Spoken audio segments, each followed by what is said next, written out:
dans Tout Foot, Tout Flamme, le podcast qui met en lumière le football féminin belge. Ici, on parle terrain, passion et réalité.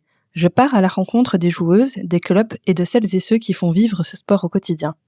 Ensemble, on découvre les coulisses, les défis, mais aussi les vraies avancées du football féminin en Belgique. Alors que tu sois fan de foot ou simplement curieux, bienvenue dans Tout Foot, Tout Flamme. Derrière chaque club qui grandit, il y a des femmes et des hommes qui portent une vision. Et lorsqu'on parle du RWDM Girls, impossible de ne pas évoquer Tania Dekens, présidente de l'un des plus grands clubs de football féminin de Belgique. Elle défend depuis plusieurs années un projet unique où l'ambition sportive va de pair avec l'inclusion, l'émancipation et l'impact social. Dans cet épisode, on parle de football bien sûr, mais aussi de leadership, d'engagement et de ce que représente aujourd'hui le RWDM Girls pour des centaines de joueuses. Bonne écoute! Bonjour Tania, on va parler de la naissance du projet et de son impact à Bruxelles, de la manière dont le football peut devenir un vrai outil d'émancipation. Avant de découvrir le RWDM Girls, est-ce que tu peux te présenter sans dire le mot football ? Alors, je suis Tania Dekens, je suis depuis 2018 la présidente du RWDM Girls, l'ASBL, qui est une ASBL qui est totalement indépendante en fait des RWDM Brussels. Personnellement, j'ai connu le foot dans le temps via mon ex-mari. Je n'ai jamais joué moi-même, mais en 2018, la commission communautaire néerlandophone voulait professionnaliser le club et de là est venue l'idée de me demander si je voulais bien rentrer dans cette structure-là avec les créateurs, avec Monsieur Boulel et Madame Legon, en fait, Monsieur et Madame. C'était un couple en fait qui a créé le club. Et comme ça, tout ça s'est fait. Je suis flamande à l'origine, bruxelloise depuis maintenant 24 ans, molenbeekoise depuis 24 ans. Et donc, j'avais tout un engagement déjà dans ma commune. J'étais aussi, au niveau professionnel, je travaillais dans les administrations bruxelloises et donc il fallait quelqu'un, un manager. En fait, je suis manager d'une administration bruxelloise qui allait aussi gérer le club. Et on va revenir aussi un peu justement sur la création du RWDM Girls et comment est-ce que toi t'es arrivée là. Tu l'as déjà un peu évoqué. Donc, le club, il existe depuis combien de temps ? Le club existe depuis 2013 et donc Ramzi Boulel qui à ce moment-là travaillait pour Buurtsport, qui était une ASBL qui travaillait avec les jeunes qui jouaient sur les petites plaines de jeux dans les différentes communes bruxelloises, a remarqué qu'il y avait bien des filles qui jouaient au foot sur ces petites plaines de jeux, mais en fait qu'il n'y avait aucune structure qui leur ait offert où ils pouvaient vraiment pratiquer le football dans un environnement sécurisé et avoir aussi une vraie formation qui allait les amener vers une compétition régionale, élite, etc. Et donc de là est née l'idée de créer les RWDM Girls et donc en 2013 ça s'est fait avec 30 filles. De là le groupe... plus ou moins quel âge ? C'était des filles plus ou moins à ce moment-là 9-10 ans. Okay. Voilà, 9-10 ans. Bon, c'était pas évident dans les quartiers, surtout molenbeekoises, où les familles connaissaient bien le foot, mais plutôt le foot masculin. Et donc, que leurs filles allaient jouer au foot, c'était pas tellement bien vu en 2013. On vient de loin, entre-temps. On a plus de 460 filles qui jouent au foot chez nous. Ça commence dès 5 ans, donc on a des toutes petites. Ça a grandi énormément. Il y a eu aussi naturellement un boost qui a été donné par les différentes tournois européens qui ont été organisés point de vue féminin, football féminin, les Red Flames. Et donc on a quand même après le Covid, on a quand même eu encore un boom. Quand moi j'ai commencé en 2018, on avait un budget d'à peu près 120 000 euros et maintenant on est à 350 000 euros de budget qu'il nous faut pour accompagner en fait nos plus de 20 équipes de filles. C'est ça, parce que on va aussi un peu détailler là-dessus. Comment est-ce que le petit projet de 30 filles devient le gros projet, le gros club que tout le monde connaît quand même sur Bruxelles et qui est en train de bien monter et d'évoluer. Donc toi, tu arrives en 2018. À ce moment-là, quelle est déjà la structure mise en place? Comment est-ce qu'il fonctionne au niveau, je dirais, des entraînements? Qu'est-ce qu'ils proposent comme structure concrète aux filles? Donc, à ce moment-là, on a tant des entraînements sur le terrain de foot extérieur qu'en salle, déjà. Et donc, on a un membre du personnel qui est mis à disposition par la commission communautaire néerlandophone, Monsieur Boulel. Et on a des subsides de la commission communautaire néerlandophone sur base de justification. On a à ce moment-là à peu près 12 000 euros qu'ils nous donnent par an et qu'on doit d'abord dépenser, justifier et puis qu'ils nous remboursent. Oui. Donc ça, c'était un peu la structure. On avait du financement via les cotisations de membres, via des subsides, donc tant de la commission communautaire néerlandophone, mais aussi la région Bruxelles-Capitale. Et puis voilà, d'activités qui sont organisées. Et donc de là est venue l'idée de professionnaliser le club et de faire plutôt une convention avec la commission communautaire néerlandophone, dans laquelle en fait il y a certains objectifs qui sont mis, qu'on doit réaliser, qui est pour 4 ans. Et qui donne du coup droit à un subside maintenant de presque 65 000 euros. Le membre du personnel, Monsieur Boulel, a toujours été mis à disposition. C'est aussi repris dans la convention. On a augmenté nos subsides aussi de la région, mais surtout, ce qui s'est rajouté, c'est le sponsoring. Donc, dans les 350 000 euros, il y a, point de vue subside structurel, si on peut le dire comme ça, on est à maintenant moins d'un quart. Oui, ok. Et le reste, c'est des financements plutôt privés? Le reste, c'est des subsides de projet, des dons. Oui. Et du sponsoring et les cotisations. Oui, si on revient justement un peu à l'origine du projet et à l'affiliation du côté néerlandophone du RWDM Girls, qui du coup ne dépend pas du tout en fait du club masculin. C'est quoi l'histoire par rapport à ça? Donc dans le temps, la personne qui a créé les RWDM Girls était membre du personnel du NISBL néerlandophone Buurtsport, qui après a été repris par justement la commission communautaire néerlandophone, qui a été insérée dans l'administration. Et donc tout est en fait parti de là. Tout est parti du côté néerlandophone. Il joue en Flandre. Donc il faut savoir aussi que de l'autre côté, beaucoup d'enfants bruxellois sont en enseignement néerlandophone. Et donc ce qu'on offre naturellement aussi à ces filles, c'est d'avoir une activité extrascolaire aussi en néerlandais. Je pense que c'est important, si les parents y mettent leurs enfants en enseignement néerlandophone, qu'on essaye aussi de leur créer un peu une vie extrascolaire en néerlandais. Et donc, c'est ça aussi que offrent en fait les RWDM Girls. Donc, oui, on joue, point de vue régional, on joue en Brabant flamand. Vlaams-Brabant. Si vous regardez l'élite, de toute façon, les équipes élites, ils jouent sur tout le pays. Oui, c'est vrai. Et nos équipes, notre première équipe dames joue essentiellement, donc est en interprovincial, et là, c'est le Brabant flamand et les deux Flandres occidentales et orientales. Ouais. Quand Monsieur Dailly a relancé en fait l'immatricule des RWDM, il y a une convention qui a été signée qui nous a permis quand même d'avoir les couleurs, le logo et le nom. Voilà. Et donc, on porte quand même l'identité du RWDM et de Molenbeek. On en est fiers. Naturellement, on a plus de 70 nationalités. Dans le club, on a des filles de toutes les communes bruxelloises et aussi de plus loin du Brabant flamand, du Brabant wallon. Mais ce qui est quand même typique au RWDM Girls, c'est que c'est cette diversité. Oui. C'est que tout le monde est le bienvenu chez nous, s'ils savent jouer au foot ou pas, parce qu'on tient aussi à tout notre aspect quand même récréatif, qui permet même aux filles à 12 ans qui n'ont jamais joué, qui ont envie de venir jouer au foot. Et de l'autre côté, avec foulard, sans foulard, n'importe ta nationalité, n'importe ton origine, tout le monde est le bienvenu, il faut juste être une fille. Ok. Voilà. Mais c'est vrai que ça, c'est aussi quelque chose qu'on ressent très fort quand on voit les filles jouer et quand on voit aussi même sur les réseaux sociaux. Ce que vous portez comme valeur, c'est cette diversité, cette ouverture d'esprit. Et aussi, malgré le fait qu'on a envie d'aller loin, on a envie de porter l'équipe le plus haut possible, malgré tout, on est quand même ouvert à tout le monde. Il y a un aspect un peu social aussi dans le sport. Qu'est-ce que vous mettez en place concrètement aussi, peut-être par rapport à ça, aussi pour les parents? Comment est-ce que vous intégrez les parents dans le développement sportif des filles?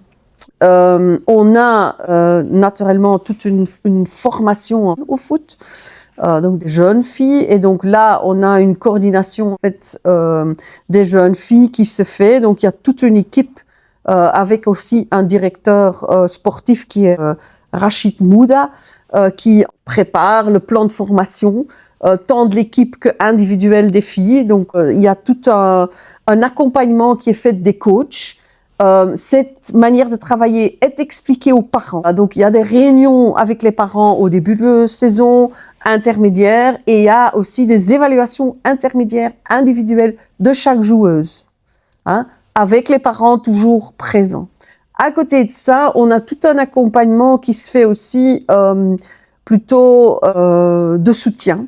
Donc, école de devoirs qui est ouvert pas seulement à nous, nos filles gratuitement, mais aussi aux autres écoles molenbeekoises, si je peux le dire comme ça, primaires, parce que là aussi il y a des besoins et on avait encore quelques places au début, et donc voilà, on s'est ouvert à la commune, et du coup la commune nous a permis d'avoir un local gratuit maintenant pour notre école de devoirs. Au Sippelberg. Ça, c'est depuis cette saison. On fait toujours des petits pas. Deuxièmement, on a des stagiaires en psychologie qui, chaque fois 2, la saison prochaine aussi à nouveau 2, où on travaille vraiment sur l'accompagnement aussi mental de nos filles. Parce que, les situations familiales ne sont pas toujours faciles. On essaye de voir avec eux qu'est-ce qu'on peut faire. Parfois, il y a des enfants qui sont placés temporairement. Donc, on va au-delà, en travaillant avec l'institution où ils sont placés pour qu'ils puissent continuer à venir quand même aux entraînements. Parce que quand il faut les accompagner au match, voilà, on prend en charge d'amener la fille, etc. Donc, tout cet accompagnement est fait. Donc, on fait des dossiers individuels. Et la saison prochaine, on va aussi travailler avec une application pour travailler sur le bien-être en fait des filles dans l'équipe, comment est-ce qu'elles se sentent via une application de football pour être encore plus en contact avec les filles et pouvoir aussi voir s'il y a une fille qui se sent pas bien, qu'on puisse agir encore plus vite. Et puis il y a tout l'accompagnement santé. Donc on travaille sur la nutrition des filles et naturellement aussi prévention blessures et le suivi des blessures, par une équipe de kinés et un médecin qui est lié au club.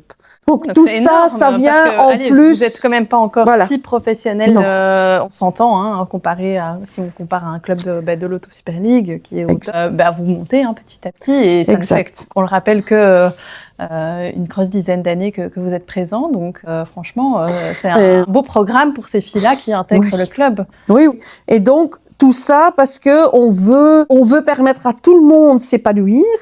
Comme je vous l'ai dit, ceux qui veulent jouer de manière récréative ou au niveau régional, mais depuis cette saison, on a aussi 3 équipes élites, donc qui au début de saison ont commencé, et quand je vois le niveau à la fin de saison, on a énormément évolué avec nos U14 et nos U16 en élite qui, les derniers matchs, ils gagnent contre Zultewaar et Gamme U16. Donc voilà, au début de l'année, c'était perdre, et puis on voit quand même une fameuse évolution sur la saison. Et donc ça, c'est les permettre à vraiment aussi évoluer dans le sport. Et donc tout ce qui est autour a un impact beaucoup plus chez les filles que chez les garçons. L'émotionnel, et naturellement aussi le corps en soi. Tu évoquais des problèmes d'ordre sociaux ou peut-être économiques ou même encore autres, peut-être même culturels. Comment est-ce que vous arrivez aussi à casser ces barrières, peut-être aussi de préjugés envers une fille qui fait du foot? En fait, je dois honnêtement vous dire que les RWDM Girls, c'est vraiment une grande famille. Donc chaque équipe, t'as les joueuses, mais t'as les coachs, t'as tout le staff autour, mais t'as aussi les parents et puis la famille des parents. Et donc, quand je vois que cette année, on a organisé une soirée spaghetti où on avait plus de 350 inscrits et de familles qui sont venues manger, donc tu as les équipes complètes avec les parents qui sont venus manger pour soutenir le club, qu'on a fait un iftar et que c'était aussi full house et qu'on a tous, tout le monde a amené de quoi manger et qu'on a partagé ce moment ensemble. On voit vraiment que on a genre beaucoup de volontaires, mais aussi beaucoup de familles en fait qui sont derrière nous et par la bouche à l'oreille, en fait, de plus en plus, les parents acceptent que leur fille joue au foot et on a de moins en moins de discussions, surtout l'âge de 11-12 ans, au moment qu'ils doivent passer en secondaire, que les parents ne laissent plus continuer les filles. Maintenant, vraiment, ça se passe aussi par le biais du foot, en fait, ils s'émancipent. Il y a l'émancipation qui se fait, ils s'épanouissent, ils vont ailleurs ils sortent. Allez, par exemple, maintenant, tout le mois de mai, ils ont fait des tournois. Un tournoi, c'était les U11, un tournoi international. Ils ont joué contre le Paris Saint-Germain, U11, et Marseille, et voilà, et Olympique Lyonnais, voilà. Et donc, ça les fait rêver. Et je pense que les enfants, il faut les faire vraiment rêver et les donner toutes les chances de faire ce qu'ils ont envie, quoi. Mais de l'autre côté, on trouve aussi très important tout l'aspect devoir, école. Par rapport aux divisions et en tout cas au nombre d'équipes, on a brièvement évoqué. Mais quels sont les objectifs pour la saison qui va arriver 2026-2027 ? À quel niveau vous vous situez au niveau des classements ? La saison passée, donc on a réussi à faire le tour final pour la première nationale et malheureusement on a bien gagné. Donc on a gagné le tour final de l'interprovinciale. Donc là on passait dans le tour final pour la première nationale et là malheureusement des 4 équipes qui étaient dans ce tour final, on est maintenant 3e. Et donc voilà, il y a Dixmude, Famkes Dixmude au stand qui reste en première nationale. Il y a KRC Genk, l'équipe B de Genk qui monte parce que KVK Tienen s'est arrêté. Et puis nous, on recommence à nouveau une saison en interprovincial. Et donc l'interprovincial, ça se situe... Là, c'est la 2e nationale en fait. Okay. Donc il y a 3 séries, 2e nationale. Et ensuite l'interprovincial, c'est ça. Ouais, exact. Donc ça, c'est l'équipe qui est la plus haute. Et on a une équipe en première provinciale. Puis on a une U18, U16, U14 élite. On aura l'année prochaine une U20, une U16, une 2 U13, équipe U13 normalement, et puis U12, U11, U10, U9 en régional. Et à côté de ça, on a des équipes encore récréatives qui jouent plutôt en salle. Et ça, c'est vraiment pour les tout petits. Voilà, les U6, les U7, les U8 petits sont en salle. Et puis après, elles commencent la compétition. Et j'ai encore une équipe de futsal aussi qui joue dans une compétition bruxelloise. Et ça, c'est des mamans. Donc, c'est l'équipe des divas. On les appelle. Et les mamans qui jouent au foot, c'est des anciennes joueuses. Et donc, ils jouent des matchs de futsal le dimanche. C'est énorme, parce que moi, je dis toujours, les gens se disent tu vas regarder tous ces matchs de foot. C'est pas possible d'aller regarder ces matchs de foot. Vous pouvez pas vous imaginer, quoi. Chaque semaine, on a des équipes qui jouent à l'extérieur, quelque part dans le Brabant flamand. Et puis, à la maison, on a des matchs. On a demandé d'avoir un terrain maintenant dès midi. Le samedi, on a des matchs de midi jusqu'à 8h du soir. Puis le dimanche, il y a les équipes élites. Donc, allez, on peut toujours aller regarder du foot en tant que président des RWDM Girls. Qu'est-ce qu'une présidente fait ? Parce que tu travailles à côté, donc c'est mon temps libre que j'y passe. Plus que ton temps libre, sans doute. Concrètement, qu'est-ce que c'est tes tâches ? Mes tâches, c'est la représentation du club. Venir chez vous faire un podcast, aussi la presse, les sponsors. C'est moi qui ai trouvé tous les sponsors qu'il y a maintenant chez les RWDM Girls. Je travaille aussi étroitement avec l'Académie des garçons. Justement, parfois, on essaye d'approcher des firmes ensemble, parce qu'ensemble, on a plus de 1000 jeunes, en fait, dont on s'occupe dans le foot. Et donc, voilà, ça vaut quand même quelque chose avec toutes les familles qui sont derrière. Donc, tout ce qui est sponsoring, tout ce qui est représentation, le conseil d'administration naturellement. Je suis dans le conseil sportif qui doit se réunir au moins normalement une fois par mois. Il y a un conseil journalier qui traite toutes les choses journalières, sur les terrains, tous les contacts avec le politique, sur les terrains, sur s'il y a un match à risque, tout signaler, le travail avec la police aussi, parfois ils doivent venir. Et donc, à côté de ça, je suis aussi certaines équipes, je vais voir des matchs. On a fait des tournois en Alsace, on a organisé tout un voyage pour voir les Red Flames quand ils ont joué le championnat européen. En Angleterre. Ouais, là on est parti avec tout un bus, avec 50 filles. Voilà, c'était quelque chose, ça a été, j'ai dû m'en remettre. On a fait un bon Euro là-bas. Ah, donc, ouais. Nous, on a été voir 2 matchs. Pour les filles, c'était magnifique. Oui, bien sûr. De pouvoir aller en Angleterre, de voir les Red Flames, d'être en contact avec eux, parce que ça, on doit dire quand même aussi, les filles des Red Flames, ils sont très chaleureux, et donc, vers leurs supporters, et donc, ils venaient faire les filles, faire des photos, et voilà, ça, il y en a qui m'en parlent toujours. Ça a été pour eux, et je me souviens encore la première soirée, quand ils sont arrivés ils étaient avec un bus, moi j'étais partie plutôt en voiture parce qu'on avait loué une maison. On a pu faire ça pour 300 € par fille. Donc on a vraiment dû se battre pour et faire des activités pour diminuer vraiment fort le prix pour les filles. Et donc on est arrivés, ils sont sortis du bus, on a mangé, puis après on a fait une promenade dans les alentours pour voir où ils étaient logés. On était vraiment à la campagne en Angleterre. Et puis, ils voyaient des vaches. On a été étonnés qu'il y en avait plein qui n'avaient pas encore vu des vaches en vrai, quoi. Peut-être aussi même par rapport aux Red Flames, elles ont une certaine visibilité, mais je trouve que c'est pas encore toujours assez. Et de ce que tu dis ici, de voir qu'elles sont quand même aussi toujours accessibles. Moi, c'est quelque chose que j'imagine bien, mais qu'on ne voit pas toujours justement dans la presse. C'est des choses qu'on met pas toujours en avant. Donc, c'est un peu dommage. On essaye vraiment aussi d'être dans la presse. Donc, par exemple, maintenant, on a participé à un tournoi en Flandre avec Laatste Nieuws. Et on a eu des magnifiques articles, en fait, dans les journaux. On a fait Iedereen Beroemd. C'était un programme qu'il y avait sur la télé néerlandophone, la VRT. Oui. Donc, c'était après le journal tous les jours. Et donc, nous, on a passé pendant toute une saison, tous les mardis soirs, il y avait 10 minutes sur les RWDM Girls. Et donc, on fait ça aussi. Bon, c'est beaucoup de boulot pour ces 10 minutes. Oui. Mais on fait ça aussi pour montrer que Molenbeek et Bruxelles, c'est autre chose que la presse négative qu'on a tout le temps.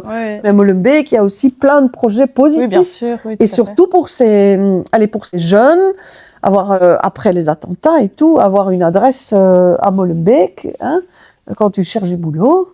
Avec toute cette presse négative qu'on a eue, on trouve que c'est très important de mettre ça en avant et donc de promouvoir aussi l'image de Bruxelles et de Molenbeek. Et justement, est-ce qu'il y a des choses qui reviennent de manière très récurrente au niveau des freins ? Tu as évoqué ce que vous pouvez mettre en place, qui est déjà hyper complet pour limiter ces freins, mais est-ce que malgré tout, il y a quand même des choses qui... Okay. Oui, il faut se dire, on va jouer dans le Brabant flamand et que tu as des communes là qui mettent à disposition de ces clubs de foot une cantine avec terrain. Nous, on loue nos terrains, on loue nos terrains à la commune et on utilise un peu du stade McTains qui est donné gratuitement en fait aux hommes. Donc les filles, on a vraiment dû se battre pour chaque heure de terrain. En plus, on a vraiment on doit aller argumenter pourquoi et avoir une bourgmestre féminine, ça aide. Donc, on a quand même eu l'oreille de l'Eschvin maintenant, qui est responsable pour les terrains. Et donc, petit à petit, on a quand même obtenu des créneaux d'horaires supplémentaires. Et nous, donc, parfois, on a maintenant des entraînements avec 6 équipes sur un terrain. Et donc, maintenant, on doit vraiment à nouveau obtenir des heures supplémentaires, ce qui n'est pas évident pour une commune de Molenbeek. Pour vous donner une idée, le subside qu'on reçoit de la commune, c'est 1 500 € pour toute une saison. Au niveau du développement du football féminin, on est toujours confronté à ce manque de terrain. En tout cas, à Bruxelles, c'est très, très fort. Et donc, oui, à ce manque de terrain, à ce manque de subsides. Enfin, voilà, c'est un cercle vicieux dans lequel on n'arrive pas toujours à sortir. Et il y a le volume qu'on a aujourd'hui, il y a vraiment la demande des filles. Et jusqu'à présent, on n'a jamais travaillé avec des listes d'attente. Hein? Donc, j'ai pas vraiment envie de commencer. Non, c'est ça. Oui, parce que vous trouvez le juste milieu entre continuer à avoir un bon encadrement pour ces filles et en même temps, bah oui, se développer parce que ça fait plaisir et oui, ça veut dire que le projet se porte bien aussi. Vous planifiez ça? Vous arrivez à avoir il faut savoir que dans le football féminin, il y a quand même un beaucoup plus grand turnover aussi que du côté masculin. Et donc, tu as toujours des filles qui commencent et qui s'arrêtent. C'est un flux permanent à gérer. C'est pas évident parce qu'on investit quand même beaucoup dans ces filles. Hein. Il y a donc les cotisations sont aussi très bas chez nous. Hein. Donc, on est à 350 pour récréatif, 450 pour compétition. Et puis, l'élite, c'est 550 parce que, bon, l'élite, juste quand vous comparez, par exemple, quand je parle des filles pour le régional, on demande 450, ça nous coûte 900. Donc, on met la même chose que les parents, en fait, pour justement l'encadrement qu'on donne. Et donc, les équipes élites, là, ils font tout le pays. Donc, depuis la saison passée, un arrangement, en fait, avec des structures d'hébergement pour personnes handicapées, où eux, ils ont des minibus qu'ils utilisent la semaine, et nous, on peut les utiliser le week-end. Donc, il faut toujours essayer de trouver des solutions. Voilà, des solutions pour le faire au moindre coût, mais quand même pour permettre quand même à ces filles de se développer et de garder le coût pour les parents faisable. Et donc ça, c'est vraiment aussi quelque chose sur lequel on essaye de travailler. Les élites, donc c'est quoi? C'est 3 entraînements par semaine et Les élites, c'est 3 entraînements par semaine et un match. Et donc, ils jouent vraiment contre les équipes de la Super League. Ils vont de Bruges à Liège. Oui, c'est ça.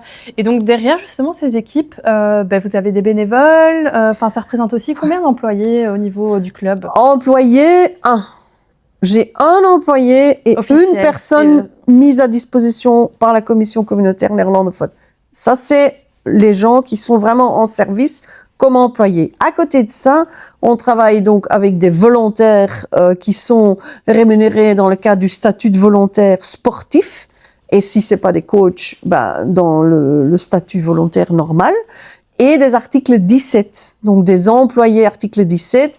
Donc ça, c'est des gens qui travaillent déjà au moins 4/5e qui font ça en plus. Comptez avec les coachs, les coachs et tout le personnel, tout ça, t'es déjà à 60-70 personnes. Puis t'as tous les délégués. Chaque équipe a au moins un délégué aussi. Qui sont aussi tous inscrits. Donc, vous voyez, ça fait déjà 100 personnes que tu as besoin pour faire tourner et avec juste 2 personnes rémunérées. Parce que tout mon conseil d'administration, la psychologue qui est membre du conseil d'administration qui accompagne les stagiaires, c'est quelqu'un qui est maintenant pensionné récemment et donc qui fait ça totalement gratos. Hein. Donc tu as besoin vraiment de plein de gens. Et c'est aussi mon réseau personnel que j'essaye de motiver. Donc si on revient juste sur l'aspect psychologique que vous prenez aussi un peu en charge pour les joueuses, c'est aussi bien du côté sportif que du côté personnel? Oui, donc c'est 2 côtés parce que nous on a constaté que les 2 sont liés. Oui, bien sûr. Si une fille se sent pas bien mentalement à la maison ou à l'école, ça a un impact aussi dans le sport et dans ses relations avec les membres de l'équipe, avec le coach, etc. Donc, on veut savoir comment ils se sentent pour être très près ou sur la situation, pour essayer de voir qu'est-ce qu'on peut faire, comment on peut mieux accompagner et comment on peut faire en sorte que la fille se sent mieux et du coup aussi que l'équipe va mieux et de là vient aussi le fait que les succès sportifs en suivent, quoi. Oui, tout à fait. Tout est. Allez, on a constaté que chez les filles, l'émotionnel et le bien-être, en fait, mental, physique, ça va vraiment. Justement, votre équipe qui au début de l'année perdait, c'était compliqué. Comment est-ce que vous arrivez à garder cette motivation et aller voir plus loin derrière le projet et s'accrocher, quoi. Parce qu'au final, oui, vous êtes arrivé en tour qualificatif pour la montée, donc c'est que malgré tout ça a marché. Est-ce que c'est juste cette clé-là psychologique? Qu'est-ce qu'il y a encore plus qui fait que ça marche? C'est vraiment motiver les filles. Et donc, on a quand même aussi fait un changement de coach. Okay. On a vraiment cet objectif de monter en première nationale pour justement montrer à tous ces jeunes que c'est possible, que eux aussi, en tant que Molenbeekoises, ils peuvent arriver en fait au sommet, parce que allez, la première nationale, voilà, c'est quand même à ce moment-là, tu es dans les 24 meilleures équipes de Belgique. Féminin, donc c'est quand même pour nous déjà un très haut niveau, et donc on veut vraiment le faire, y arriver, et donc c'est vraiment en fait notre directeur sportif a repris en main et a travaillé mentalement avec ses filles individuellement, en groupe, chaque semaine, pour les motiver et pour qu'ils continuent à se battre. À Molenbeek, on dit on ne lâche rien, voilà. C'est un peu le motto, comment on dit, le slogan de l'équipe homme et aussi féminine, c'est battez-vous, ne lâchez rien. Et donc c'est vraiment ça qui a fait qu'on est arrivé jusque-là, et juste on a à nouveau juste sur un match, hein, la montée se joue sur un match, enfin parce que sur un match. Qu'est-ce que ça représente en termes de changement quand vous allez, enfin, et je l'espère évidemment, mais monter en national, ça représente quand même des différences après au niveau de la gestion. À ce moment-là, en première nationale, tu as toujours 3 arbitres, donc le coût du match augmente, plus les déplacements sont plus loin. Voilà. Donc ça, c'est vraiment le coût qui augmente. De là, donc c'est le niveau qui change vraiment, parce que 3 arbitres, du coup, tu as des arbitres d'un autre niveau que tu as en interprovincial.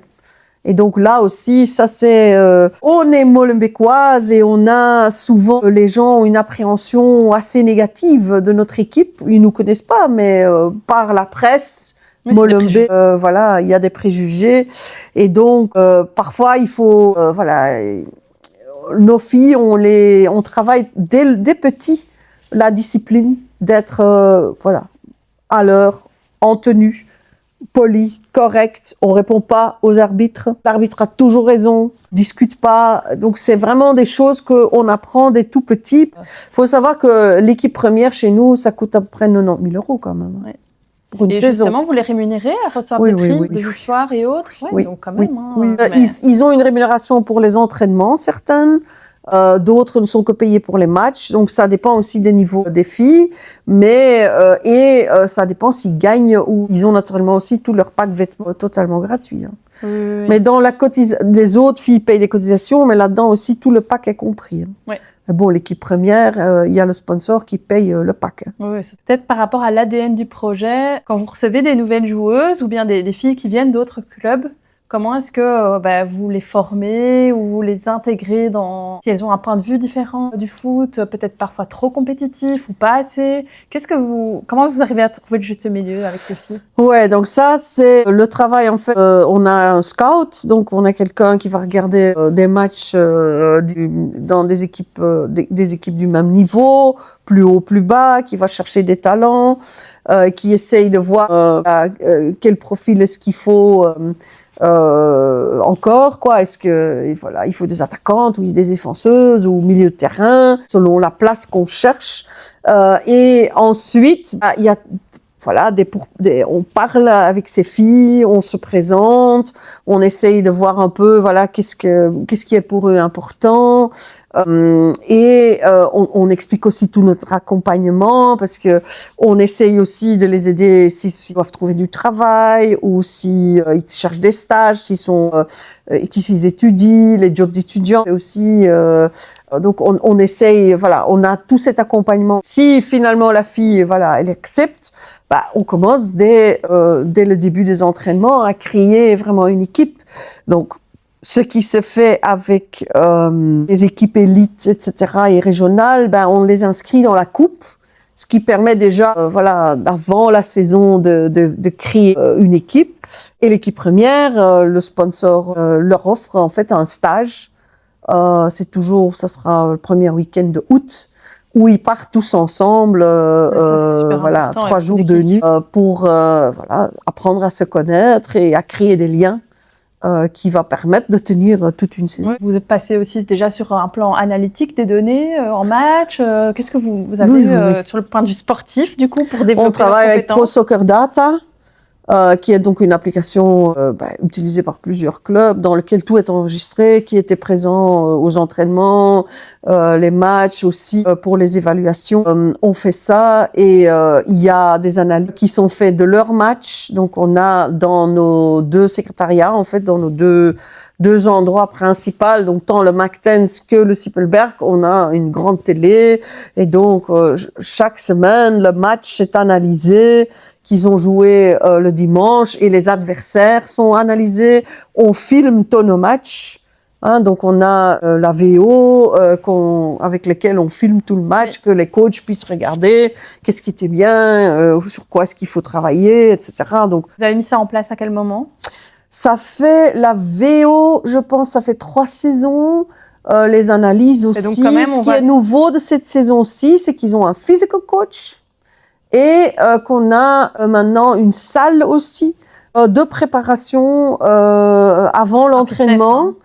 Fitness. Ouais, donc, mais quand même, sur 3 ans, vous avez presque réussi à monter, donc c'est que ça porte ses fruits. Mais qu'est-ce qu'on peut souhaiter justement à ces filles? Je pense qu'à ces filles, on peut souhaiter que on peut d'abord monter en première nationale et que on peut continuer à jouer en élite avec nos jeunes. Parce que ça, c'est quand même très important aussi pour créer vraiment la possibilité de monter en première nationale. C'est qu'on a suffisamment de filles qui jouent de haut niveau. Et donc là, naturellement, on est un peu lié aux hommes, hein, parce que le fait que nos filles jouent en élite, c'était lié au fait que le RWDM Brussels était en 1B. Maintenant, elles descendent en amateur. Pour cette saison-ci, il n'y a pas encore de soucis, mais il va falloir voir comment est-ce que ça évolue. Et donc, pour moi aussi, ce qu'on peut souhaiter, c'est que le football féminin en Belgique, on va une fois aussi se rendre compte les difficultés qu'il y a pour l'avoir au même niveau que les hommes, que c'est pas possible et que aussi la Super League doit être, devenir plus accessible. Parce que n'avoir que 8 équipes qui ont l'argent et qui peuvent se le permettre, et encore, ça fait un frein énorme. Tout à fait. Et chaque fois qu'il y a une équipe masculine qui a des problèmes, les premiers qui coupent, c'est les filles. Hein. Par rapport à si vous montez en national, les effectifs, à partir de quel âge ils peuvent jouer?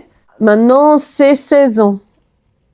Qu'on avait cette année, on a commencé la saison, on avait des filles de 16 ans qui avaient dans l'équipe. Hein. Vous arrivez à suivre et à maintenir vos talents? Oui, on arrive maintenant avec les équipes élites beaucoup plus à maintenir nos talents que quand on les avait pas. Parce que le problème c'était, en fait, il y a aussi une différence entre Voetbal Vlaanderen et ACFF. Quand une équipe comme Anderlecht ou Bruges viennent piquer des joueuses dans les équipes amateurs, du côté ACFF, ils doivent payer la formation. Du côté Voetbal Vlaanderen, ils doivent rien payer. Donc, on était vraiment le cible, en fait, de toutes ces équipes, de haut niveau, pour venir piquer nos talents, parce que, c'était gratos, quoi. Et donc ça, on a quand même, avec le fait qu'on a des équipes élites nous-mêmes, maintenant, on peut garder nos filles plus facilement chez nous, parce que pour aller jouer dans d'autres équipes, il faut avoir, il faut être solide. Puis, il y a beaucoup plus de joueuses dans lesquelles le coach peut choisir. Et donc, il faut vraiment tenir et être parfois des semaines sur le banc avant qu'on ait cette chance d'y aller. Et alors, il faut avoir le caractère de tenir. Le porte-parole, par exemple, de notre club, c'est aussi une dame maintenant. Hein. Je trouve ça très important que cet aspect féminin aussi continue à être mis en avant. Oui, c'est vrai. C'est beaucoup des hommes, c'est partout des hommes. Et donc, il faut vraiment se battre pour avoir, et surtout à notre niveau, pour avoir des coachs femmes. il y en a pas tellement déjà, et pour pouvoir en avoir, j'essaye vraiment de travailler aussi avec nos joueuses qu'ils font les formations, mais alors leur demander de faire ça encore en plus, et de jouer, et de travailler ou étudier, et de faire des formations. Souvent, c'est le truc de trop, quoi. Merci Tania pour cette conversation. Je vous invite à suivre le RWDM Girls sur les réseaux sociaux afin de soutenir ce club qui le mérite. Vous retrouverez tous les liens utiles en description.